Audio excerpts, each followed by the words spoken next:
Olá, como vai? No programa de hoje nós vamos retomar os pontos principais da terceira parte do relatório de síntese da primeira Assembleia do Sínodo sobre sinodalidade.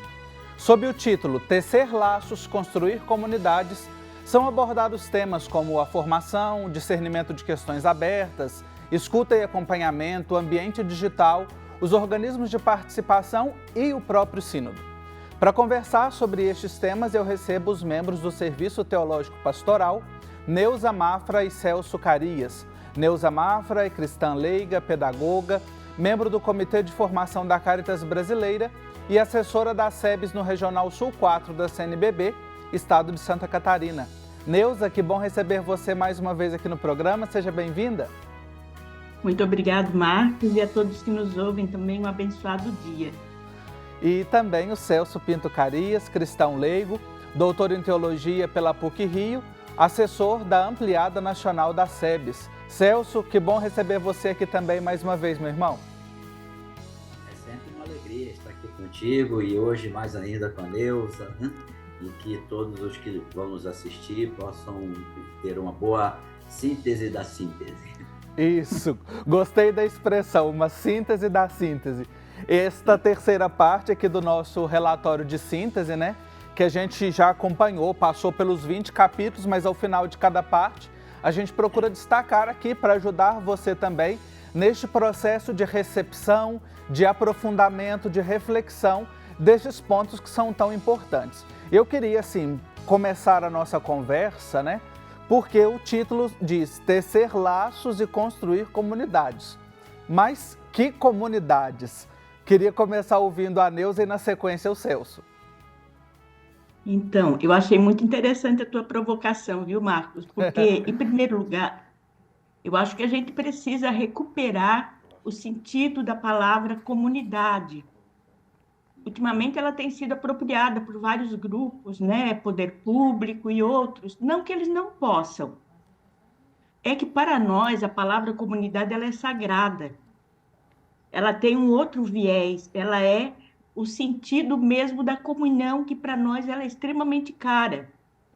Então, a comunidade é para nós o lugar da transformação da sociedade, porque as ações se dão na base, que é onde as pessoas se conhecem, se reconhecem, não somente pelo nome, mas também pelas feições. É muito comum lá na comunidade, quando alguém está triste, o outro naturalmente fica sabendo. É algum problema na família, é no trabalho. Então, a comunidade dá essa importância para o rosto e para o lugar mesmo da decisão. Agora, eu até quero retomar aqui aquilo que o Papa Francisco, para mim é tão forte isso, né? Não deixem que nos roubem a comunidade. Justamente porque ela é o lugar que germina, que faz germinar a nova sociedade. Nós estamos falando aqui não é de qualquer comunidade, mas é da comunidade onde estão inseridas as pessoas que se conhecem, que vivem em comunhão, onde acontecem os graves problemas também sociais e que muitas vezes ali se acumulam. São espaços muitas vezes não reconhecidos pela sociedade, né? E esse é o grande viés para nós. Então, a formação, a comunhão, os acontecimentos eclesiais, eles emergem da comunidade verdadeiramente cristã. Celso, a partir desta provocação inicial que a Neuza nos traz, né, da comunidade, eu gostei da expressão que ela disse, que é sagrado para nós a comunidade. A partir da sua experiência também comunitária, pastoral, o que você traz para nos ajudar, né? Que comunidade é essa? Então, Marcos, como já disse a Neuza, a palavra-chave desse sínodo, para mim, é comunidade. Entendeu? Se nós não restaurarmos uma experiência eclesial, de fato, na linha que Neuza acaba de dizer, de fato, como igreja de comunidades, nós não estaremos respondendo ao desafio de ser cristão no século XXI. E, no fundo, trazer de volta aquilo que sempre foi a característica central do próprio cristianismo, do caminho colocado por Jesus. Então, nos parece assim tão evidente que chega a causar espanto quando não se reconhece que essa é uma dimensão central da fé cristã, né? A experiência da comunidade. Porque, assim, trazendo um pouco a minha própria experiência, quer dizer, eu não consegui vivenciar a minha fé fora desse espaço, desde criança.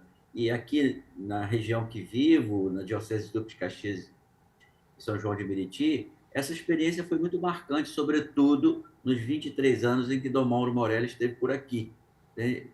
Foi a centralidade da vida eclesial a partir da comunidade, na qual tudo se coloca na perspectiva do mundo, seja na solidariedade, no compromisso, seja naquilo que a própria Neuza também já disse, só estou repetindo, dizer, criar laços, né? Criar condições de afeição um pelo outro para que a irmandade seja garantida. É isso, Marcos. Sim. Continuo com você ainda, Celso, porque um tema que aparece aqui e que me parece também que assim, é um fio condutor e aparece logo no primeiro capítulo dessa terceira parte, é sobre o tema da formação, ou seja, pensar na dimensão da comunidade, pensar na formação de todo o povo de Deus e também na formação daqueles que serão ministros ordenados, né? Como é que nós podemos olhar, partindo dessa perspectiva do tecer laços em comunidade, para a dimensão da formação? Esse tema tem sido repetido, aliás, o próprio relatório de síntese confirma isso, em vários outros sínodos, né? A questão da formação. É uma tecla que tem sido batida há muito tempo, mas na prática pouco se tem feito para, de fato, fazer com que a formação, sobretudo a formação presbiteral, tenha esse laço profundo com a dimensão comunitária. Eu, como já trabalhei em seminário, aliás, já fui seminarista, né? Ir à comunidade num domingo ou num fim de semana é insuficiente, né? Toda a formação precisa ser, de alguma forma, atravessada pela vida comunitária, né? Pensar que o serviço, o ministério, seja o ministério ordenado, seja o ministério não ordenado, possa prescindir de uma relação de profundidade com a vida comunitária, é um grande equívoco. E por isso que a formação não deve ser apenas aquela que, isso é importante, eu sou professor de teologia, como é que eu poderia dizer isso o contrário? Mas não deveria ser apenas aqueles conteúdos teológicos fundamentais, tá? Mas a experiência de poder realizar o projeto de Jesus numa vida concreta, numa experiência concreta de relações fraternas, de busca de um mundo novo. Tudo isso tem que estar dentro da formação. Senão, nós estaremos falando talvez de formação intelectual, que nem essa muitas vezes é bem feita, mas de uma formação intelectual desprendida, descolada da realidade. Uhum. Você aborda uma questão da dimensão, aí, um ponto importante, né, que nos acende também um sinal de alerta para a formação presbiteral, e o documento traz sobre a formação do povo de Deus em geral como característica também dos batizados, daqueles que se colocam no caminho para a vivência da comunidade. Neuza, como é que a gente pode pensar também nessa dinâmica da comunidade, pensando na formação de todo o povo de Deus e não apenas na formação de alguns? Você também que atua, está na comissão de formação, né, da Caritas e outros organismos também. Nos ajude a olhar um pouquinho para essa dimensão. Eu acho interessante essa chamada do sínodo, porque a gente vai precisar determinar e retomar um pouco esse aspecto da formação nas nossas comunidades eclesiais, nas dioceses, inclusive, né? Onde às vezes se privilegia demasiadamente a formação presbiteral e muito pouco a formação do laicato.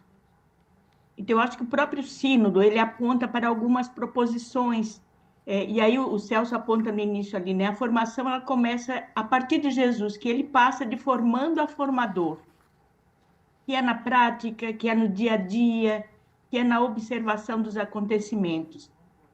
Mas o sínodo aponta algumas questões que eu acho importante. Ele diz assim, que é privilegiar propostas formativas conjuntas, dirigidas a todo o povo de Deus.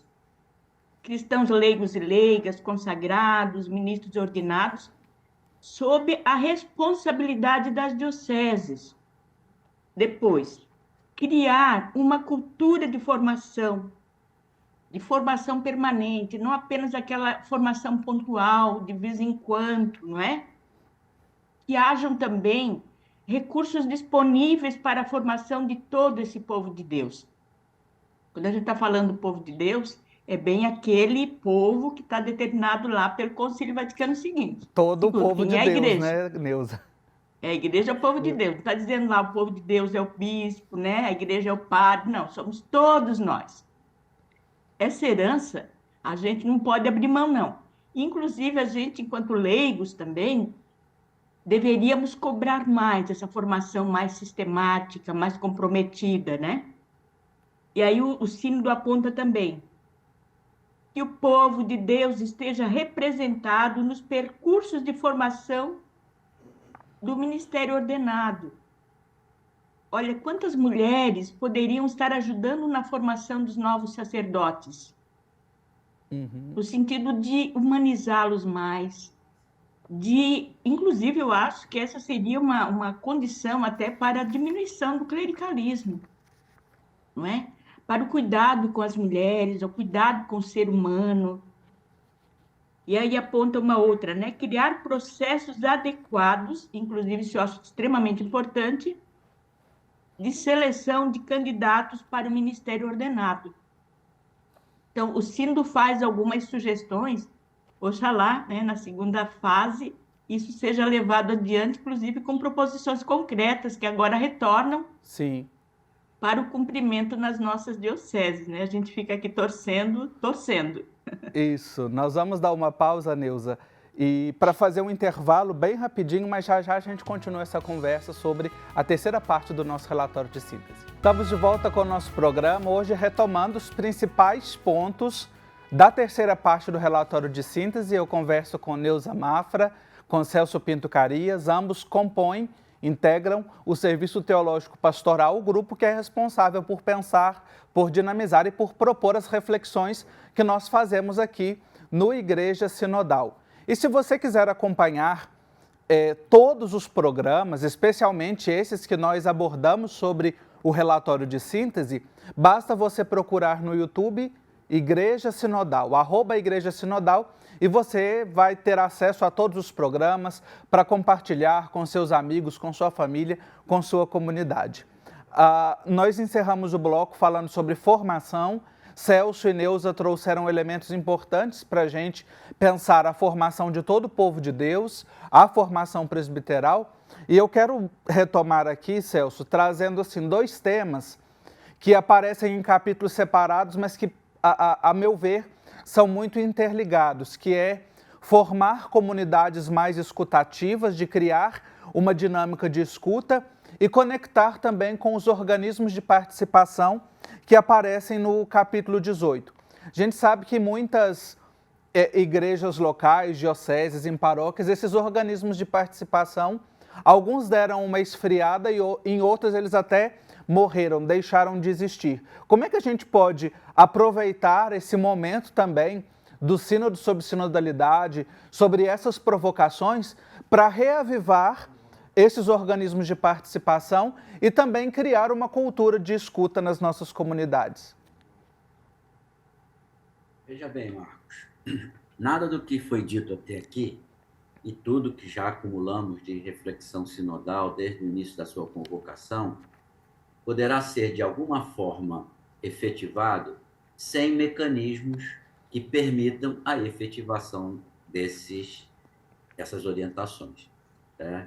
Então, sem dúvida nenhuma, o ponto de partida é a escuta, tranquilo, estamos completamente de acordo.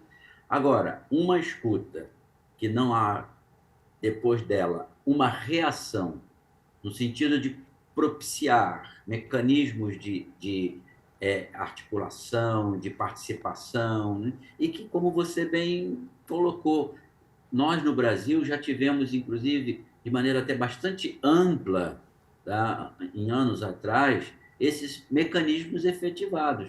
que foram esfriando, foram, em muitos casos, também salientado por você, até sendo eliminados, né? Ou seja, a perspectiva autorreferencial, tão bem sempre colocada pelo Papa, acabou suplantando a perspectiva participativa. Então, nos parece uma questão tão simples, né, que está dentro do Concílio Vaticano II, e, veja bem, o próprio direito canônico não impede isso, né, porque muitas vezes o direito tem sido utilizado como barreira, e, na verdade, não impede. O direito precisa, inclusive, ser aperfeiçoado, mas da forma como ele está, não impede que esses mecanismos sejam, de fato, mecanismos de maior participação, onde a perspectiva da evangelização, a ação pastoral, seja amplamente organizada por todo o povo de Deus. A igreja caminha com os pés de todo o povo de Deus, né? Então, se a gente permitir que isso volte a ser centralizado nas mãos do clero, e aí é clericalismo, né, nós não vamos alcançar a resposta necessária aos desafios do mundo de hoje. Então, só para encerrar essa fala, tem no discurso que o Papa faz na sua vinda ao Brasil aqui em 2013, né, aos coordenadores do CELAM, aos bispos encarregados do CELAM, ele faz uma série de perguntas muito interessantes, porque ele começa assim: senhores bispos, nós estamos organizando os conselhos diocesanos de pastoral, os conselhos econômicos, os conselhos disso, conselhos daquilo. E no final do parágrafo ele diz assim: eu acho que nós estamos muito atrasados, né? Ou seja, Bergoglio, né, Papa Francisco, com a sua grandíssima sensibilidade pastoral, percebe nitidamente que nós estamos nos ausentando da eclesiologia do Vaticano II. Uhum.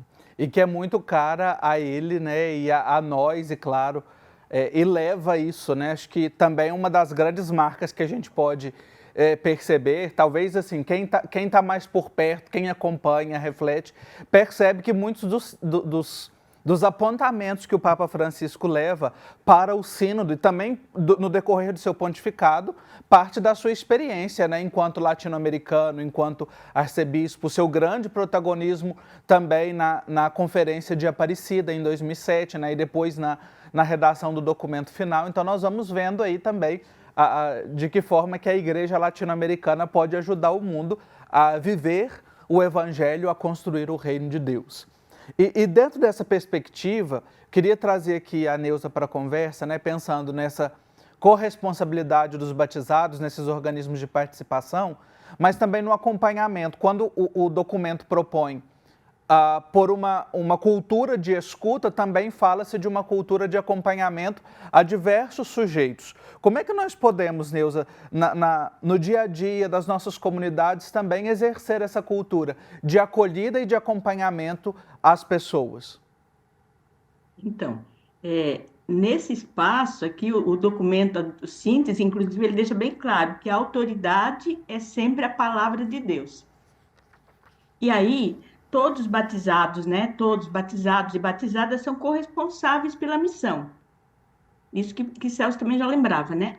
Não podemos delegar isso ao clero, ao episcopado, isso é função de todo o povo de Deus, de acordo com a vocação, com a experiência que cada um tem, com as competências, né?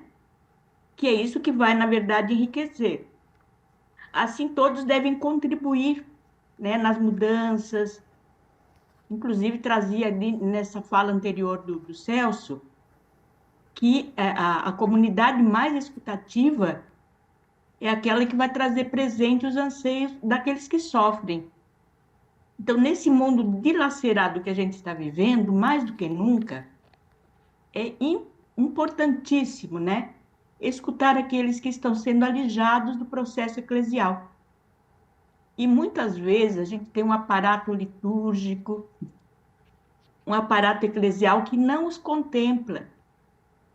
Então, é muito comum a gente ouvir dos pobres, né? Mas lá é tudo tão arrumadinho, a gente não tem roupa para ir lá.